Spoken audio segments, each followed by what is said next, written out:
Bueno, llegamos a la última charla de la jornada.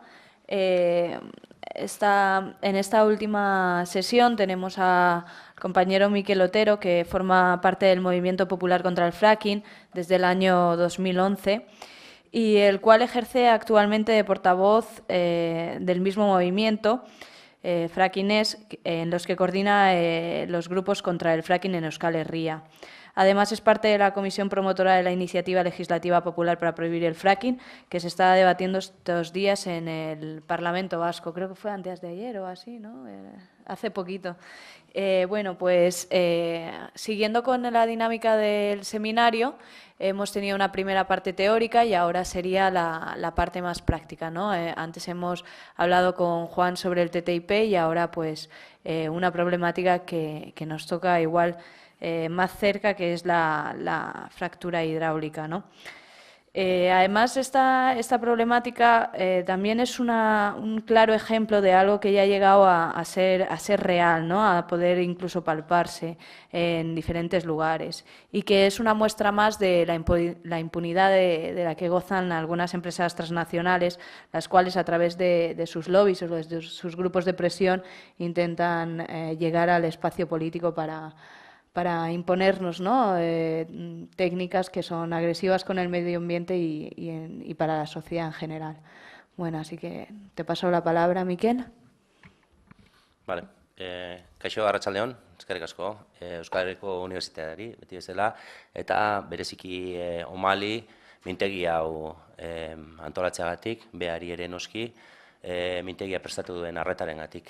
Hitzaldia gazteleraz izango da, hasieran esan den bezala, baina, bueno, gero galderak edo baldin badaude, euskaraz egin nahi badituzue aurrera. Voy a intentar ir un poco rápido porque, bueno, entre otras cosas, pues ya llevamos un buen rato y bueno, entiendo que si os habéis quedado hasta el final es porque bueno, el tema os interesa, así que se agradece mucho.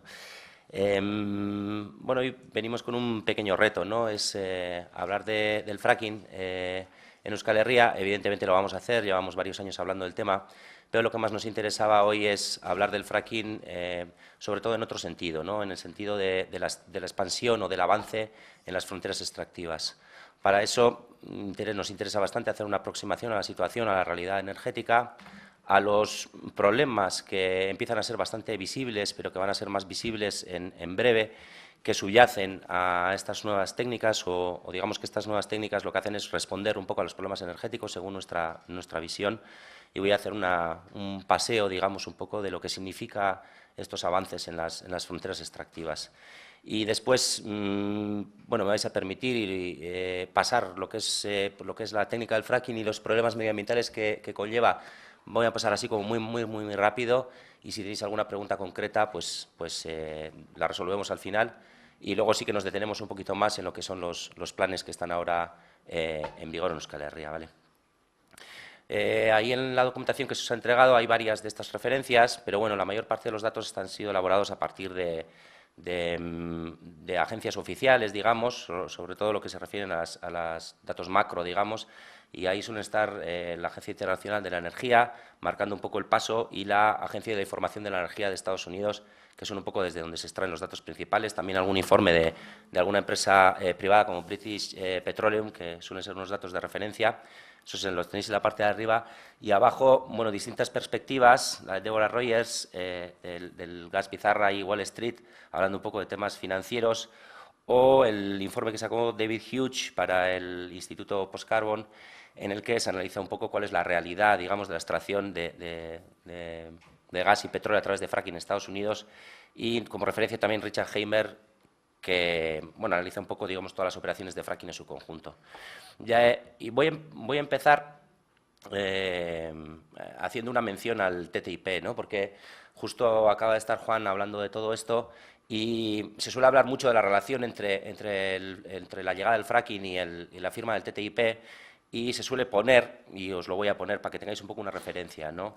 El ejemplo de la empresa Lone Pine en Quebec, en Canadá, que precisamente, como ha explicado Juan, se ha aprovechado, digamos, primero del Tratado de Libre Comercio de América del Norte, que está firmado entre Canadá, Estados Unidos y México, y los tribunales de arbitraje que se derivan de ese tratado, ¿no? Entonces, la empresa Lone Pine es una empresa canadiense que ha denunciado al Estado de Canadá, pero, como bien decía Juan, no servía con que la empresa fuera canadiense, la empresa tenía que ser transnacional para poder denunciar a un tribunal de arbitraje al Estado de Canadá. Entonces, lo que hizo fue, sin ser una empresa tampoco demasiado grande, abrir una sucursal en Delaware, en Estados Unidos, y desde la oficina de Delaware denunció al Estado de Canadá porque en el territorio de Quebec se había puesto en vigor una moratoria para el fracking, es decir, está prohibido hacer fracking en el territorio de Quebec. Entonces, esta empresa lo que hace es, desde Estados Unidos, denuncia al Estado de Canadá y le pide ese lucro cesante y el lucro futuro, y ahora mismo el tema está en uno de estos tribunales de inversión. Evidentemente, esto lo ponemos como ejemplo también para deciros que el Movimiento Popular contra el Fracking de Euskal Herria pues, también está inmerso en la campaña y es firmante de los manifiestos y está inmerso en la campaña contra el TTIP. Bueno, y con lo que he empezado, ¿no? Es importante entender un poco cómo está la situación energética ahora mismo para poder entender qué significa los avances en las fronteras extractivas, digamos, ¿no? Y hay una pequeña regla que no es que esté escrita en las tablas de Moisés, pero una regla que se ha venido comprobando empíricamente, digamos, ¿no? Y es una cuestión fundamental, y es que existe una relación estrecha entre el consumo energético, la riqueza medida en Producto Interior Bruto, y también después, y derivado de esto, la emisión de dióxido de carbono, con todo el jaleo del cambio climático de fondo, y el consumo generalizado de recursos.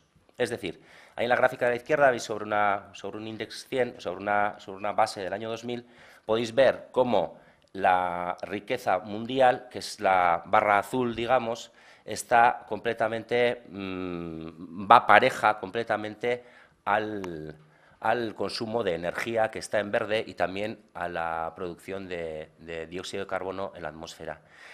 Esto lo que nos hace pensar, lo que nos hace vivir, digamos, es que si tenemos un modelo económico basado en el crecimiento económico está completamente vinculado al crecimiento de los consumos energéticos. Es decir, no hay posibilidad de crecimiento sin crecer en el consumo de energía primaria, digamos, ¿no? Entonces, esto relacionándolo un poco con la gráfica esa que tenéis a la derecha, también podéis ver cómo ese crecimiento en el último siglo y medio ha sido un crecimiento de los llamados exponenciales, digamos, ¿no?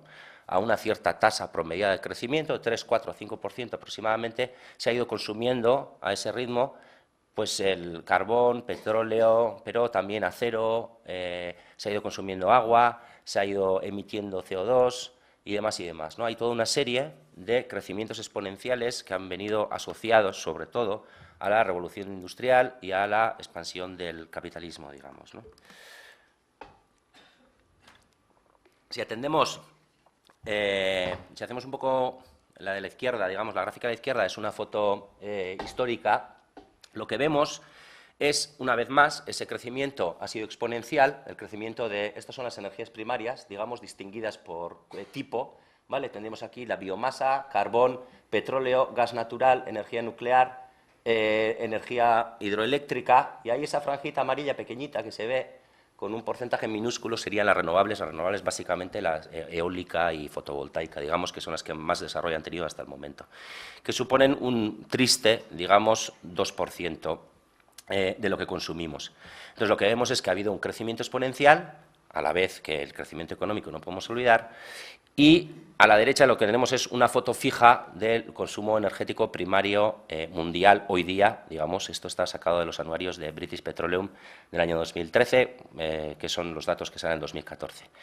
Y ahí lo que podemos observar es cómo entre el carbón, el petróleo y el gas, es decir, la suma de los tres recursos principales que utilizamos en nuestra sociedad, tenemos una suma del 80 y pico, 87, según quien haga el estudio, pues puede variar entre un 84 y un 87, pero andamos por ahí, de combustibles primarios fósiles Y tenemos siempre que las energías renovables no representan más que alrededor de un 2% en cuanto a eólica y fotovoltaica, algo más la hidroeléctrica, pero en cualquier caso la suma de todas las energías renovables no llegan al 10% a nivel mundial, ¿no? Esto lo que nos dice es que nuestra sociedad hoy día tiene, primero, un consumo muy alto, segundo, es completamente dependiente de los recursos fósiles. Y los recursos fósiles tienen una particularidad, y es que son recursos que ya están acumulados y que son finitos, es decir, que son unas bolsas que están formadas, unas bolsas de energía que están formadas hace decenas o cientos de millones de años y que estamos utilizándolos en una o pocas generaciones. Y le está costando cargar a esto.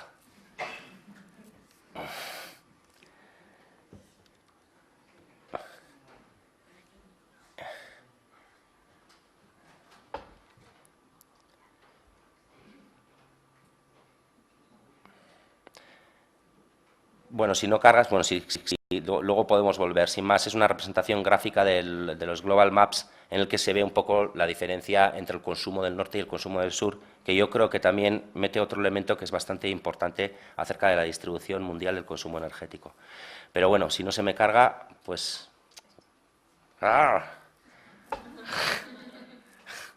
¿No habrá internet? Sí que hay, sí que está funcionando, pero igual Sí, está... necesita un poco más. Es que está funcionando... Bueno, voy a intentarlo, ¿eh? Dejadme un minuto, porfa.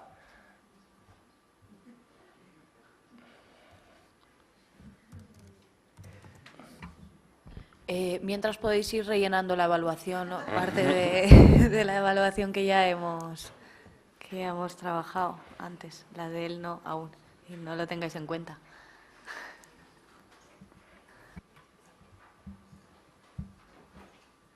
A ver si no me pasa lo mismo con...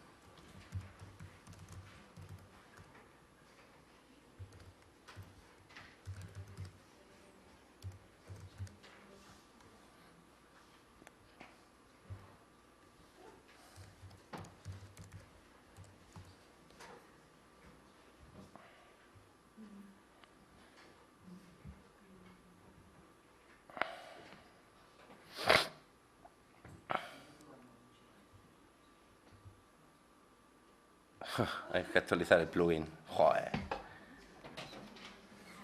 Así que funciona. Solo ¿Eh? dale a activar y ya está. Y funciona. ¿Sí? Sí. Permitir. Y Ahí. Joder, Bayet.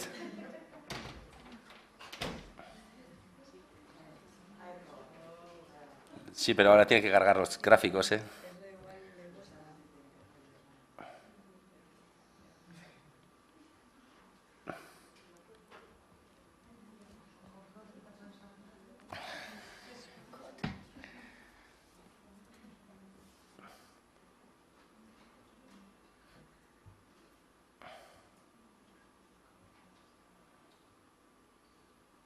Sí.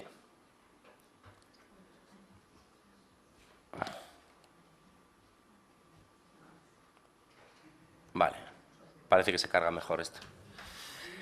Bueno, lo que os decía, primer punto importante, el crecimiento económico vinculado completamente al crecimiento del consumo de la energía. Segundo, más de un 80% de dependencia de nuestra sociedad global de los combustibles fósiles, por lo tanto finitos, y menos de un 10% de utilización de energías renovables.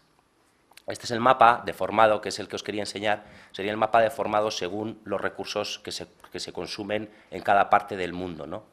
Con cual yo creo que esta es una manera gráfica bastante sencilla de representar una realidad bastante dolorosa y bastante preocupante, ¿no? Como hay ciertas zonas del mundo que están hinchadas de consumo, ¿no? Comparando o aprovechándose de otras que están deshinchadas o vaciadas, con todo lo que esto implica, ¿no? Si nos venimos a casa, a Euskal Herria, Comunidad Autónoma Vasca, Nafarroa, lo que vemos es un par de cosas interesantes, ¿no? Primero, que obviamente también somos completamente dependientes de los combustibles fósiles, principalmente el gas natural y el petróleo. Eso pasa en ambos lugares. También tenemos que el consumo energético, el pico del consumo, no estamos ya en él, ha pasado, la crisis ha hecho muchísima mella, por lo tanto, ¿no?, la riqueza o la pérdida de riqueza que se ha sufrido estos años se nota muy claramente si la vinculamos con el consumo energético. Estas gráficas las ha sacado Gorka Bueno, que es profesor de la EHU también. Y segundo, y también y sobre todo en el caso de la Comunidad Autónoma del País Vasco, segundo, que tenemos otro problema añadido, que es que tenemos un consumo que está muy por encima del nivel medio del Estado y se acerca muchísimo más a estados muy intensivos en consumo de energía como Alemania, ¿vale? Consumimos como alemanes y, sin embargo, no producimos, solamente se produce el 6, algo por ciento de la energía primaria que se consume, ¿vale? Y además, dentro de ese 6% que se supone que producimos, hacemos bastantes trampas, porque metemos como energía renovable, por ejemplo, la quema de basuras, o ponemos como energía renovable, por ejemplo, el biodiesel que sacamos con el aceite de palma que traemos desde Indonesia. Con lo cual, nuestra situación energética es bastante problemática. Consumo de energía primaria también en España ya se ve como viene en un constante descenso desde el año 2005, 2006 aproximadamente, quedaos un poco con esa fecha porque va a ser importante. Vale. Lo que nos dicen los que saben de esto es que la producción de los combustibles fósiles va a empezar pronto su declive, si es que en algún caso no ha empezado ya. Estos son unas gráficas compilatorias, digamos, que ha hecho Michael Hook de la Universidad de Uppsala, de Suecia, en el que ha cogido los trabajos más importantes acerca de las previsiones de la extracción de combustibles fósiles, tanto para gas, carbón como petróleo, y en todas ellas lo que se puede ver es que en un plazo, en términos históricos, relativamente corto, la producción de hidrocarburos va a empezar a declinar. En el caso del petróleo, parece que estamos alrededor de ese punto, ese punto que le llaman el pico de la extracción o el cenit de la extracción.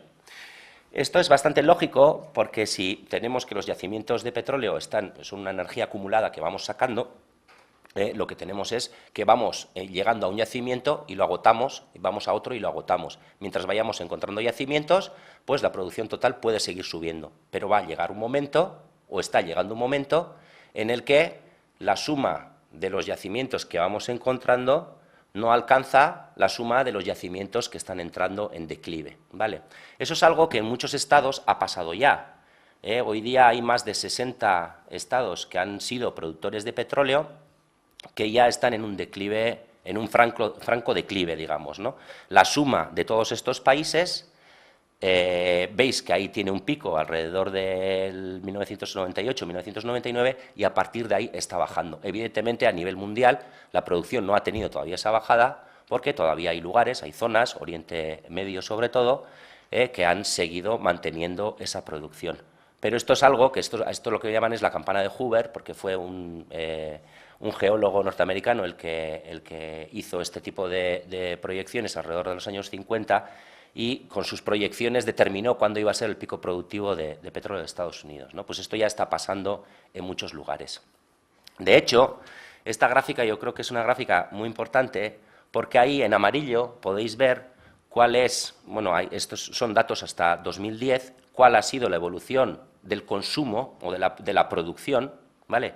Que ahí se ve que, bueno, aparte de los problemas geopolíticos de los años 70, pues ha tenido una cierta tendencia al crecimiento, desde los años 70 no tan grande, y ya se ve que alrededor del año 2005 aproximadamente empieza a tener más problemas. Sin embargo, a la izquierda, en las barras, en las columnas estas, podéis ver cuáles han sido los hallazgos, digamos, de petróleo, ¿no? Y ahí ves cómo de repente hay picos muy grandes, cuando se descubren campos petrolíferos de estos que le llaman supergigantes, pero independientemente que eso destaque, lo importante de esta gráfica es que ha habido un momento hasta los años 80 en los que se producía, es decir, se producía y se consumía bastante menos de lo que se encontraba y a partir de ciertos años se empieza a consumir bastante más de lo que se encuentra. Con lo cual, ahora mismo estamos en un momento en el que estamos consumiendo alrededor de 30.000 millones de barriles de petróleo al año y, sin embargo, estamos encontrando alrededor de 4, 5, 6.000 millones de barriles de petróleo al año y lo que estamos es tirando de esas reservas que tuvieron pues, una época fuerte en los años 50, 60, 70, pero que ahora mismo están en un lugar bastante más complicado que ese. Y si vamos otra vez a los datos de British Petroleum, lo que vemos es que ya lo que le llaman el petróleo crudo convencional, el petróleo crudo, el de toda la vida, por decirlo de alguna manera, ese ya tuvo un pico de producción a nivel mundial alrededor del año 2005. ¿Veis que toda esta franja verde, estos son los millones de barriles de petróleo que se consumen al día? Pues alrededor de los 68-70 millones de barriles de petróleo tuvo ese pico de producción.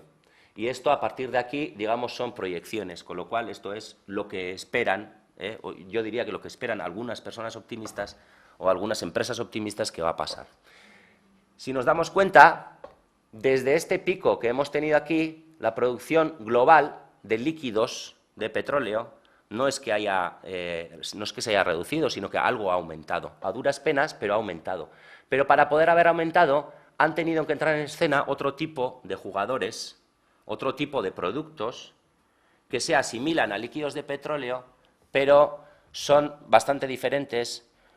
Son los que les llaman los petróleos no convencionales o los hidrocarburos no convencionales, o los sacados siendo convencionales con técnicas que no son convencionales. Y ahí entrarían las arenas bituminosas de Canadá, entraría el petróleo de aguas ultraprofundas, entraría el petróleo del Ártico, con lo cual vamos a tener cada vez más problemas económicos, porque estos petróleos van a ser mucho más caros de encontrar, vamos a tener mucho más problemas ambientales, porque estos petróleos son mucho más complicados de extraer y las técnicas son mucho más agresivas con el medio, ¿vale? O sea que si seguimos manteniendo la producción es porque han entrado otro tipo de técnicas a los que, así un poco de manera genérica, le podemos llamar los recursos no convencionales o la energía extrema, ¿vale?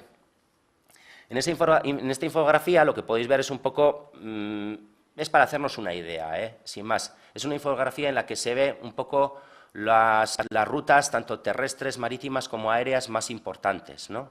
Entonces ahí se ve, es otra manera de representar dónde están los lugares de consumo de energía en el mundo, ¿no? Ahí veis cómo esa zona de la triada, digamos, de Estados Unidos, la Unión Europea y la zona de Japón, veis cómo está marcada con muchas más líneas, digamos, de tráfico marítimo, tráfico aéreo y demás, ¿no? Donde están los grandes centros de consumo. Vale. Si nos retomamos, o sea, si nos remontamos 100 años, ahí vemos que el petróleo, al principio, digamos, los años 10, 20, 30 del siglo pasado, era como bastante sencillo de extraer, ¿no? Se hacían unos, bueno, los seres humanos, como cualquier otro animal, pues somos bastante prácticos, ¿no? Entonces, si necesitamos un recurso, pues primero vamos a lo que tenemos más cerca, ¿no? Esto es lo que los ingleses se llaman el low hanging fruit. Es decir, si vamos a coger manzanas de un árbol, pues primero cogemos las que alcanzamos, ¿no? Y luego, pues las cosas se va complicando hasta a ver quién se atreve a subir a las ramas de arriba a coger las últimas manzanas. Pues con el petróleo y con los hidrocarburos en general está pasando un poco esto, ¿no? O sea, al principio era como fácil. El petróleo estaba cerca, prácticamente la superficie, había que perforar muy poco, y entonces era como muy rentable.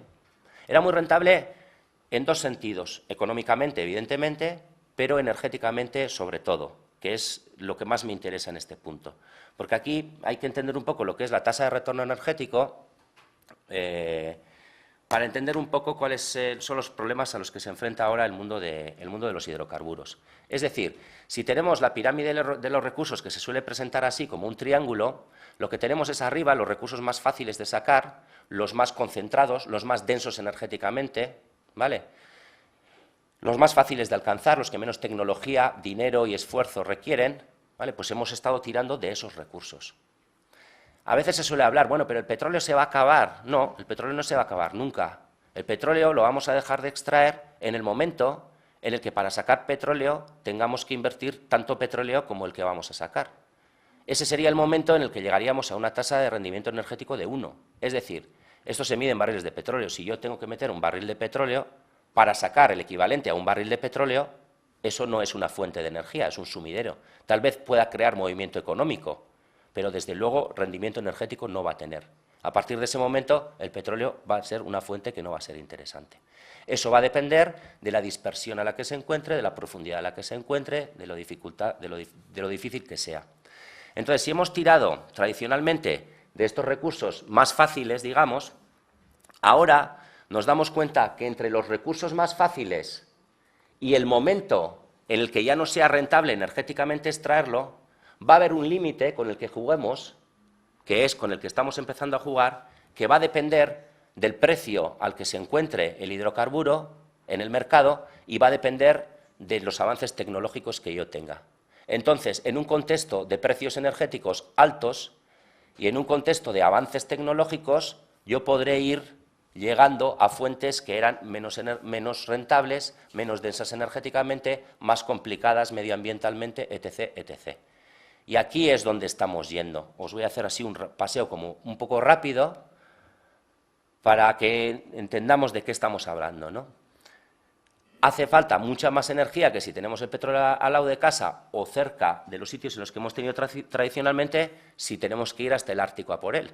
Tendremos que ir, tendremos que gastar dinero y energía en ir, tendremos que trabajar allí en unas condiciones extremas, con lo cual tecnológicamente las cosas se podrán complicar, el mantenimiento se complicará y después el producto que saquemos de allí habrá que moverlo, habrá que refinarlo, habrá que ponerlo en el mercado, digamos, ¿no? Entonces las cosas se nos complican. Se nos complican también si ese recurso, tanto gas como petróleo, lo tenemos en el fondo del mar. Porque, como siempre, cuando nos adentramos en el mar, primero nos pondremos en las aguas menos profundas y luego nos iremos adelantando, nos iremos avanzando, según la tecnología y según el precio, a operaciones cada vez más complicadas. Con lo cual, la rentabilidad energética también cada vez será más complicada. También hay otro tipo de avances, cuando hablamos de avances de las fronteras extractivas, que es que aquellos lugares a los que o bien no teníamos acceso, o bien no nos atrevíamos, o bien respetábamos porque medioambientalmente podía ser problemático, pues cada vez estamos rompiendo más esas barreras, ¿no? Esto es una foto de los famosos vertidos de Chevron en Ecuador, que todavía siguen peleando porque les paguen. Estos son los proyectos de Camisea en el Amazonas, a los que ya directamente no se construyen ni carreteras, o sea, se lleva todo en helicópteros y se van haciendo todas las operaciones pues a través de mover todo en helicópteros, os podéis hacer una idea. Y bueno, como ejemplo os he puesto, aquí están en amarillo y en rojo, las concesiones, más de la mitad del Amazonas, de la parte peruana del Amazonas, está concesionada, las licencias están dadas a empresas multinacionales para que avancen por la selva, pues por la búsqueda de petróleo y de gas, ¿no? Otro ejemplo, digamos, de la desesperación, os he puesto alguna referencia, ¿no? Si Euskal Herria completa tiene 20.000 kilómetros cuadrados, pues el ejemplo de las arenas bituminosas o arenas asfálticas o tar sands, o podéis verlo de mil maneras, que se están sacando en Canadá, pues son unas operaciones industriales, ahora mismo les llaman las mayores operaciones industriales del mundo, sobre un territorio de 54.000 kilómetros cuadrados, 18 álabas, para hacernos una idea, en la que se tala el bosque. Ahora mismo Canadá es el estado del mundo que más deforestación tiene, mucho más que países latinoamericanos o que países africanos, precisamente por este tipo de extracciones.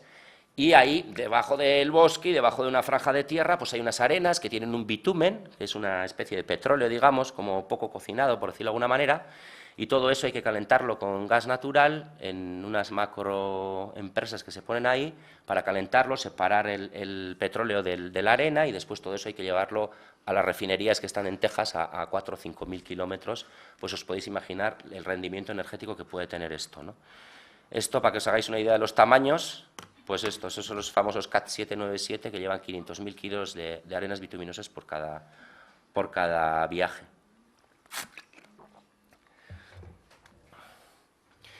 Si vamos al carbón, pues también lo mismo, no es solo una cuestión del petróleo, ¿no? Esta es, hablando de técnicas extremas, ¿no? Esta es la técnica que le llaman el Top Mountain Removal, o la remoción de las cimas de las montañas. Estados Unidos está sacando carbón con estas técnicas. En los Apalaches ya han desaparecido más de 500 montañas para poder ir sacando el carbón, porque es más fácil, digamos, es más rentable económicamente que ir haciéndolo en galerías, como se ha hecho tradicionalmente.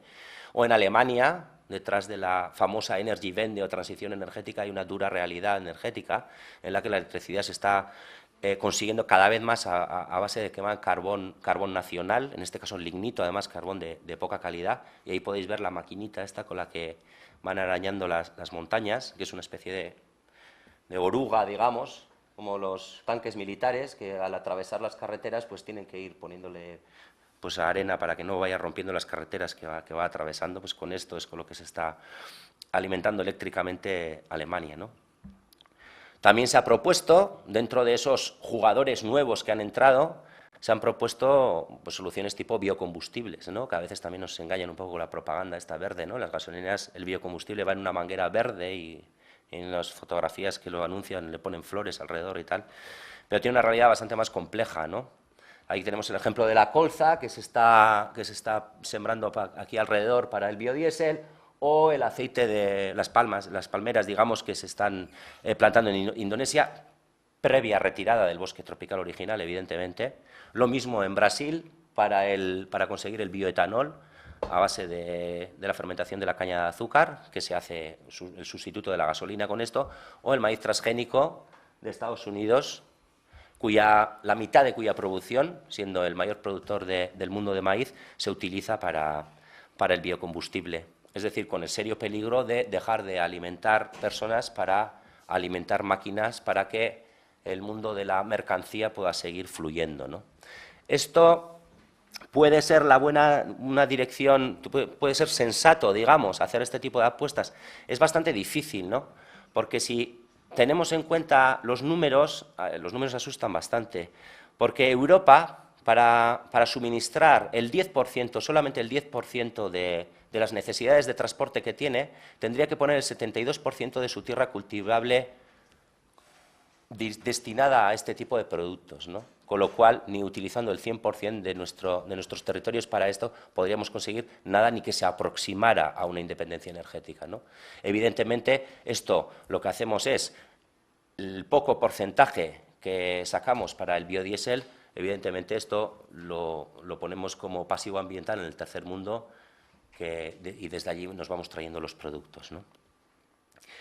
¿Cómo lo hacemos? Pues, por ejemplo, nos vamos a Paraguay, allá hacemos que se siembre soja para que se utilice para el biodiesel, y en Paraguay hemos provocado que en los últimos 14 años el 78% del bosque originario se haya perdido, por ejemplo, ¿no?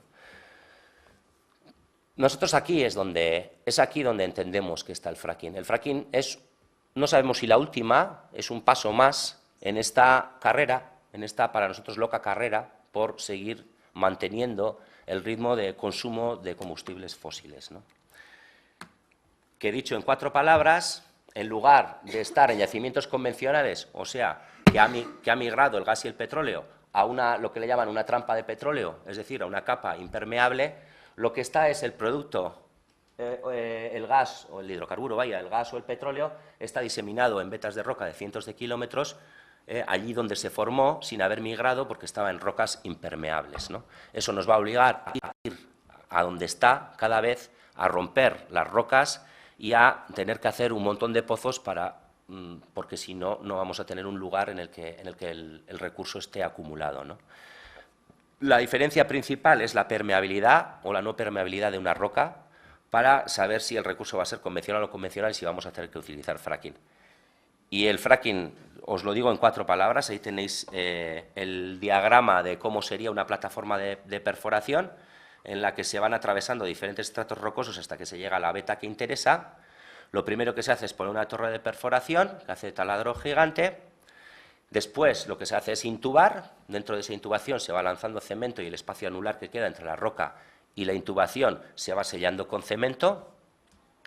A partir de ahí se mete lo que le llaman una pistola perforadora, que con unos pequeños explosivos harán una especie de guías al final del pozo, al final del agujero que hemos hecho, y por allá se irán introduciendo lo que le llaman los líquidos de perforación, los líquidos de fracturación, perdón, que es una mezcla de agua, arena y productos químicos. Esto lo que provocará, metiéndose, y no me voy a entretener, metiéndose por la cabeza del pozo a muchísima presión, unas grietas de varios cientos de metros, y al solo poder cortar una parte, al solo poder fracturar una parte, lo que se hará es utilizar las mismas plataformas para lanzar diferentes pozos con diferentes desviaciones para ir aprovechando un territorio. Esto lleva a la realidad, esto es Dakota del Norte hoy día para petróleo, se está haciendo fracking, y aquí veis todos los puntitos, todos estos puntitos serían plataformas de perforación que después en el subsuelo se irían metiendo, irían haciendo la fracturación, ¿vale? Como me pasan el aviso de que tenemos muy poco, ni me voy a meter en los temas de los problemas medioambientales y voy a pasar un poco al tema de la economía y voy a ir rapidísimo. El fracking en Estados Unidos, digamos que si hasta alrededor de los años 2000, un poco antes, se desarrolla la técnica, pero en el año 2005 es cuando la administración Bush lo que hace es relajar la normativa medioambiental para que pueda hacerse, digamos. ¿Por qué? Si tenemos que pagar lo que cuesta medioambientalmente, el fracking no es rentable, evidentemente. Entonces se relaja la normativa medioambiental y a partir de ahí la producción, como podéis ver, ahí sube. A partir de ahí se lanza lo que le llaman el Global Shale Gas Initiative en abril del 2010 y se hacen unos mapas de prospecciones por todo el mundo y Obama va cantando las maravillas del fracking y los 100 años que va a durar. Pero lo que no nos dice es que cada pozo es muy poco rentable porque pierde la producción muy rápido. Lo que no nos dice es, y esto es la zona de Barney Shale, todo eso que veis ahí son pozos, es que hay unas zonas que son los sweet spot o core areas, que son las zonas buenas, que después según nos vamos alejando, las cosas se complican y ya no da tanta producción. Y lo que tampoco nos van diciendo es que llega un momento en el que, a pesar de que sigamos haciendo pozos, la producción decae, con lo cual otra vez nos volvemos a encontrar con las campanas de Hoover. Al final, y resumiendo los trabajos de David Hughes, nos dice que para gas el pico de la producción llegará en el año 2016, que serán necesarios hacer 130.000 pozos más, que costará 910.000 millones de dólares hacer esto, y que para obtener beneficios es necesario un precio mínimo por unidad de entre 6 y 8 dólares. A día de hoy están 2,8. Es decir, ahora mismo no está siendo rentable. ¿Vale? Las empresas grandes se están preocupando ya y el director general de ExxonMobil decía que con el gas pizarra hemos perdido hasta la camisa, o el de Shell decía que de lo que más me arrepiento es de habernos metido en el fracking. Tampoco está llegando la independencia energética de Estados Unidos, por mucho que se venda, siguen siendo importadores netos de gas y no digamos ya de petróleo, que tienen que seguir importando más del 40% del petróleo que están consumiendo y no hay visos de que vayan a ser independientes por ningún lado. ¿Vale? Aquí los planes llegan de la mano de Pachi López, que en el año 2011 nos dice desde Texas que hay un montón de gas en el subsuelo alavés, lo recogen los medios y enseguida hablan de 60 años de producción, el ABC se va hasta los 70 para España, van haciendo todo tipo de proyecciones. Y detrás de esto están dos digamos, elementos principales, ¿no? Por una parte está ACIEP, que es la Asociación Española de Compañías de Investigación, y por otro lado está el lobby de las empresas Shale Gas España, que está conformado por varias empresas multinacionales, entre las que están BNK Petroleum, San León Energy y demás, ¿vale? Y metida por ahí tenemos a Hidrocarburos Euskadi, que es una empresa pública vasca, que estamos pagando un poco entre todos, y con los presupuestos públicos se están pagando, digamos, las primeras investigaciones. La EIA lo que dice es que no considera el proyecto Gran Enara, el que está proyectado para aquí, porque no llega, según ellos, a la mínima tasa orgánica de carbono para ser tomada en cuenta y ofrece un discreto potencial de 8 años para todo el Estado. ¿Vale? En Polonia ya empezaron, de 63 pozos que se han hecho y una docena han sido fracturados, los resultados nos dicen que no llega ni a un 10-30% del mínimo para que esto pueda ser rentable. Y en Rumanía, el mismo primer ministro Víctor Ponta tuvo que reconocer que se ha peleado duro por unos recursos que no existían. Sin embargo, este es nuestro panorama, esta es nuestra foto, digamos. Nosotros nos centramos en la cuenca vasco-cantábrica, que es un poco la zona que más interés ha suscitado, y si lo vemos desde una perspectiva de Euskal Herria, pues sería esto, ¿no? Eso que tenéis en esa especie de recuadro grande rojo es la unión de los 5 permisos que conformarían el permiso Gran Enara, que es donde más avanzados están los proyectos, en los que ya tenemos 3 ubicaciones concretas de pozo para hacer las primeras exploraciones. 2 de ellas están a menos de 10 kilómetros de aquí, en la zona, en el mismo municipio de Vitoria, ¿vale? Las cuadrículas que veis, algunas son azules y otras son naranjas. Las azules son licencias de exploración que ya están dadas y las naranjas son licencias que están solicitadas pero que todavía no se han dado, ¿vale? Y para terminar, la situación institucional, un par de apuntes. Decir que hay alrededor cientos de municipios que se han aprobado libres de fracking, digamos. A nivel autonómico, bueno, recordar que en el Estado francés está prohibido. A nivel autonómico ha habido varias prohibiciones. Cantabria, La Rioja, Nafarroa y Cataluña han emitido leyes prohibiendo el fracking. y Comunidad Autónoma Vasca hay ahora mismo una iniciativa legislativa popular en marcha, cuyo resultado esperamos saber pronto, pero las cosas se están alargando más de lo debido, porque algún partido está intentando trabar un poco todo.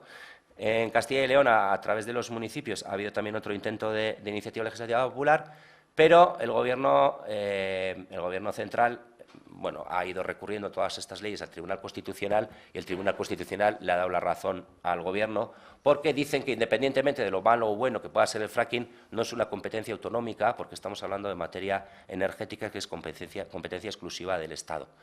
Un Estado ahora mismo gobernado por un partido que, bueno, cuyo ministro de Industria pues va diciendo que aprovecharán todas las oportunidades que haya para hacer fracking. No solo eso, sino que legalmente lo están apoyando. Hay varios cambios legislativos en la última sobre la ley de hidrocarburos.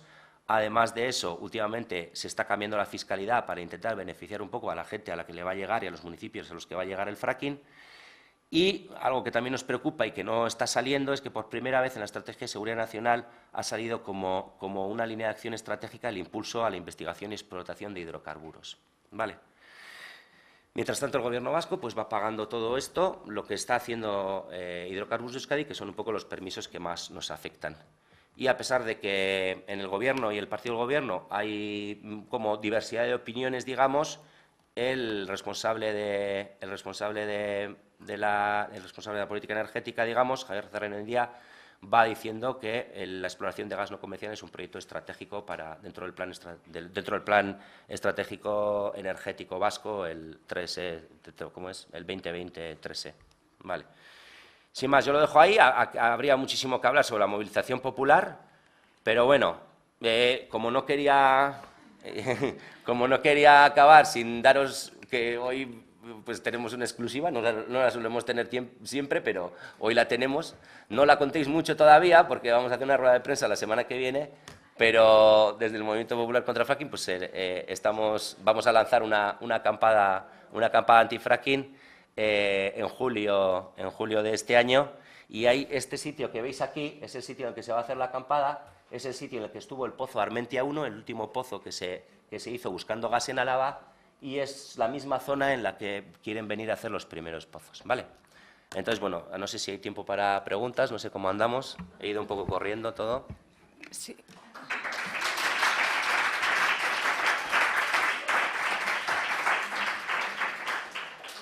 Gracias por la rapidez, Miquel. Bueno, abrimos el turno de preguntas, hay unos minutitos y, pues bueno, nos podemos extender hasta que nos aguantemos. Así que, bueno, si alguien tiene alguna pregunta.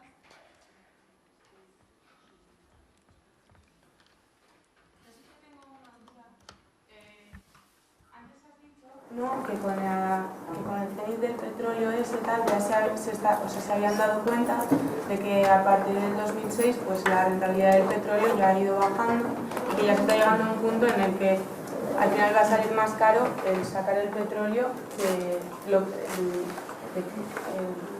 cuesta. Eso que se saque de él. Entonces muchos dicen que las empresas, al seguir insistiendo en la imagen esa que has puesto, en el optimismo ese de que sí que se va a volver a estabilizar todo, muchos dicen que al final la solución para que esto termine o para que se acabe con este tipo de explotaciones es que haya una especie de colapso total en el que nos quedemos, o sea, en el que todo se pare y volvemos a empezar como otra vez de cero, porque ya se está llegando a decir que ni siquiera las energías renovables podrían curar o podrían hacer otra vez que el planeta se curase o lo que fuese. Entonces, ¿tú qué opinas sobre eso? ¿Realmente crees que debería de llegarse a una especie de colapso para que la sociedad recapacitara y realmente invirtiese bien o creyese en ese tipo de cosas? ¡Wow! Has dado en todo el medio, ¿eh? Pues, no sé, yo no sé, en realidad no sé si tengo una opinión personal. Desde luego, ahora mismo, entre la gente que está analizando las cosas de la energía, están un poco... La gente está bastante pesimista, están un poco colapsistas. Porque da un poco la sensación de que hay como una ilusión de control, ¿no? Ahora alrededor del precio del petróleo pues se dan razones, ¿no? Esto lo han hecho los sauditas por no sé qué, esto lo han hecho los americanos porque no sé cuántos, esto lo han hecho y hay como una ilusión de control de que como que vamos encaminados, ¿no? Y yo creo que hay bastante más pistas que dicen que esto es como una locomotora que está en marcha y hace tiempo que no tiene maquinista, ¿no? O sea, que estamos metidos en una espiral muy complicada y estamos, evidentemente, pues como aproximándonos a un abismo. La historia es... yo no sé, o sea, a mí el colapso, así dicho así, con esas palabras así tan gordas, a mí el colapso creo que nos debiera dar bastante miedo, porque siempre que hay un colapso de este estilo, digamos, que tampoco es que haya habido muchos, pero siempre que hay un colapso de un sistema completo, normalmente, así como hay una pirámide de recursos, hay una pirámide también de resiliencia, ¿no? Y normalmente se empieza a barrer por los que menos capacidad tienen. Quiero decir que ahora mismo, si se está hablando mucho en este país de la pobreza energética, que es un concepto que hace unos años no existía y ahora poco a poco ya se va metiendo, pues evidentemente está llegando también como, sin haber un colapso, simplemente con que haya habido una crisis y un empobrecimiento generalizado, ya hay mucha gente que energéticamente lo está pasando mal, ¿no? Si esto viene no de ir pasándolo mal, sino viene de corte real, pues hazte una idea de todo lo que se puede ir a la mierda, ¿no? O sea, empieza a pensar, no sé cómo decir, ante una falta de suministro de petróleo ya un poco seria, pues todo lo que no depende del petróleo, ¿no? Que parece que con el petróleo solo estamos pensando en echarle gasolina al coche, cuando resulta que el 10% del petróleo se utiliza en la petroquímica, de la que están hechos la mitad de las cosas que están hechas en nuestra casa, demás, ¿no? La agricultura, ¿no? A base de no solo de tractores, sino todos los abonos que vienen de la síntesis del gas natural y demás, ¿no? Entonces, el escenario del colapso es un escenario realmente complicado, ¿no? Ahora mismo, y yo creo que pasa que es un poco complicado de decir cómo, ¿no? O sea, la gente lo que está diciendo es vamos hacia un decrecimiento obligado. La historia es si lo vamos a pilotar o no, ¿no? Que es un poco... Si lo vamos a pilotar, es decir, si vamos a poder ir hacia un escenario dentro de unas décadas de menor consumo energético, de manera que como sociedad podamos acompañarnos, ¿no? Sin dejar caer a la gente por el camino, ¿no? Eso sería un poco la idea del pilotaje, ¿no? Es decir, evidentemente, si la energía no llega, porque es evidente que las energías renovables no dan como para sustituir, y yo creo que no hay más que ver este gráfico. En este gráfico, las energías renovables, o sea, esto es hoy lo que suponen las energías renovables. Imaginaos lo que habría que hacer para darle a todo eso y seguir creciendo, ¿no? Es evidente, no habría acero en el mundo, no habría cobre en el mundo, no habría neodimio, no habría tierras raras, no habría litio, no habría níquel. O sea, es impensable hacer una transición energética pensando en los consumos que tenemos ahora, ¿no? Entonces, la cosa razonable, aunque difícil, sería ir pensando en consumir cada vez menos energía y dejarla realmente para los usos importantes, ¿no? Y no para tanto despilfarro como se utiliza hasta ahora, ¿no? Pero claro, eso es un reto global en el que seguramente habría que pensar otras cosas, ¿no? También, y de la misma manera que la primera ponencia se hablaba del buen vivir, ¿no? El buen vivir no sabemos si es compatible con el capital, ¿no? Entonces, fíjate tú lo que tiene que cambiar. Pues aquí con la energía pasa lo mismo, ¿no?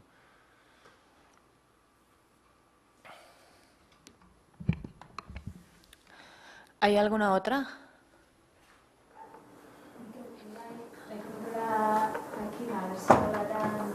Edo zer azaltzen duen Euskal Erkidegoko instituzioek alago entusiasmoakin aritzea kontu honetan, demostratua denean, adibidez hori estatu batuetako esplotazioa jasagututa eta ebaluatuta eta Shelleko direktiboak ere esanez ez dela errentagarria eta damu direla, ez, sartu izana horretan. Horrelako datuak ja edukitea, incluso logika ekonomiko horretatik, ez? Errentagarriko internet-etatik, zen horretan horrelako entusiasmoa eta resistentzia, bide zabal hori, ez? Bai. Ez da, erresa da eta ez da erresa erantzuten. Esan nahi dut, azkenean, kontutan eduki behar da hemen, guk energia iturri hau, onura bat bezala aurkezten badigute, guk begiratzen dugun lekuti begiratzen dugu esan guk esaten dugu ez dago errentagarritasun energetikorik, ez dago ekonomikoki guztira begiratuta operazio hau ez da interesgarria, ez da bidezkoa, izugarrizko pasiboa ingurumenaren aldeko edo hildotik kriston pasiboa eragiten du, baina kontutan eduki behar da, aktibitate ekonomiko bat dagoenean beti badagoela norbait irabazten duena. Esan nahi dut, gaur egun, Estatu Batuetan frackingaren operazioa osotara begiratuta galeratan dago, hori dudarik ez dago. Baina horrek ez du esan nahi mundu guztiak galtzen duenik. Hor badaude, adibidez, enpresa batzuk, zerbitzuak ematen dituztenak, edo frackingaren produktu patentatu horiek saltzen dituztenak, horiek dirua irabazten dute. Hemen hainbat industria garatzen da honen inguruan. Eta, gaur egun, zerbitzuen gizarte hau berrindustrializatze prozesu horretan edo badirudi ezta, ze askotan entzuten zaio Arantxa Tapia garapen ekonomikorako sailburuari esanez herri hau berrindustrializatu egin behar dela eta bere indarra hor duela. Hemen frackingaren inguruan badaude hainbat sektore interes handiarekin jasoko luketen hau. Asko ez dut esplikatu teknika, baina frackinga egiteko hondarra behar da. Hondarra ez da Estatu Batuetatik etorriko, hondarra hemengo meategietatik etorriko da. Altzairuzko tutuak behar dira, 5 kilometro egin behar balin baditugu lurrazpian, 5 kilometrotako tuberiak behar ditugu, eta oso altzairu berezia gainera, eta altzairu hori egiten duten enpresak baditugu. Esan nahi, azkenean, industria famili batzuen artean diru bat mugituko da. Karo, guk dioguna da, hau gizarte batek erabaki behar duela. Ez interesa duen sektore batek bakarrik. Eta gizarteak osotasunean operazioa ikusita, gizarteak frackingarengan ez du interesik. Baino interesak badaude. Interesak badaude.